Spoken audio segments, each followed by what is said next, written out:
Hello बच्चों, कैसे हैं आप लोग बहुत ही अच्छे होंगे। तो आपका एग्ज़ाम नज़दीक है, तो चलिए उसी पर मैं लेके आया हूँ टॉप 10 आपका मोस्ट वीवीआई प्रश्न जो आपका एग्ज़ाम में आने वाला है। तो ये फिजिक्स का आपका क्लास 10 का फर्स्ट टॉपिक है जो प्रकाश परिवर्तन तथा अपवर्तन है। ठीक है, तो चलिए इसका ऑब्जेक्टिव क्वेश्चन देखते हैं जो मोस्ट वीवीआई है, विद आपका आंसर भी नीचे रहने वाला है। तो ये देखिए, प्रकाश के परिवर्तन का कौन सा नियम सही है।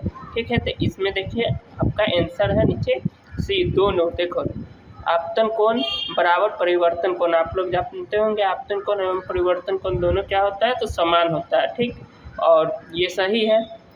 और आपतन किरणें परिवर्तन किरणें एक ही तल पर होता है, तो ये भी सही है, यानी ये दोनों सही होगा। ठीक, चलिए आगे देखते हैं। समतल दर्पण में बना प्रतिबिंब होता है, समतल दर्पण में बना प्रतिबिंब कैसा होता है, तो आप लोग बोलिएगा आभासीय और सीधा होता है। ठीक है, तो आपका सी आंसर हो जाएगा। चलिए आगे देखते हैं। अवतल दर्पण का फोकस होता है, अवतल दर्पण का फोकस क्या होता है, तो वास्तविक होता है।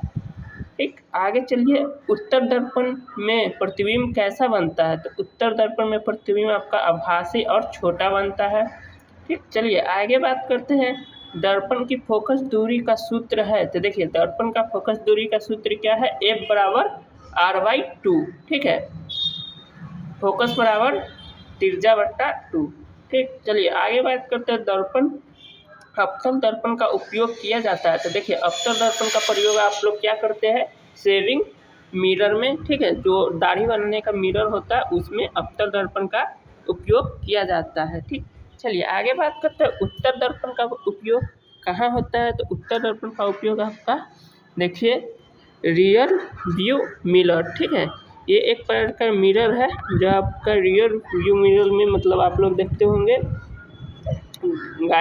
गाड़ी सब में ये मिरर लगा रहता है। चलिए आगे बात करते हैं। प्रकाश का अपवर्तन होता है, तो प्रकाश का अपवर्तन क्या होता है, दो विभिन्न माध्यम में होता है। ठीक है, चलिए आगे बात करते हैं। प्रकाश का वेग सबसे अधिक होता है, तो किसमें होता है, तो निर्वात में आपका प्रकाश का वेग सबसे ज़्यादा होता है।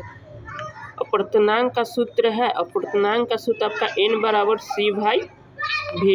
ठीक है, चलिए कांच की स्लैब से निकलने पर क्या किरण है, मतलब कांच की स्लैब से निकलने पर प्रकाश किरण है, तो क्या है आपका समांतर निकलती है। ठीक है, समांतर। चलिए आगे बात करते हैं। उत्तर लेंस का फोकस होता है, उत्तर लेंस का फोकस आपका वास्तविक होता है। ठीक, चलिए आगे बात करते हैं। अवतल लेंस में बनने वाला प्रतिबिंब होता है, तो अवतल लेंस में बनने वाला प्रतिबिंब कैसा होता है, आभासी और छोटा होता है, आभासी और छोटा। चलिए आगे बात करते हैं। लेंस का सूत्र है, तो लेंस का क्या सूत्र है आपका, 1/f बराबर 1/v प्लस 1/u। ठीक, चलिए आगे बात करते हैं। आवर्धन का सूत्र है, आवर्धन का क्या सूत्र है, तो आपका m बराबर v/u, m बराबर v/u होगा। चलिए अवतल दर्पण से बड़ा और वास्तविक प्रतिबिंब कब होता है, अवतल दर्पण से बड़ा और वास्तविक प्रतिबिंब कब होता है, तो आपका ऑप्शन सी हो जाएगा, फोकस और केंद्र के बीच, फोकस और केंद्र के बीच। चलिए आगे बात करते हैं। समांतर दर्पण का प्रतिबिंब होता है, तो कैसा होता है आप लोग जानते हैं, ये आपका वस्तु के बराबर होता है, वस्तु के बराबर, ध्यान रखिएगा।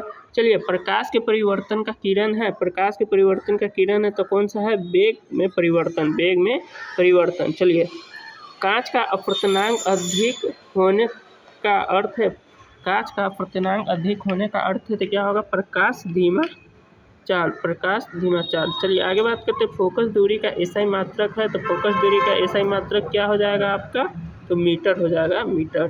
ठीक है, ठीक है, तो ये रहा आपका टॉप 10 ऑब्जेक्टिव प्रश्न।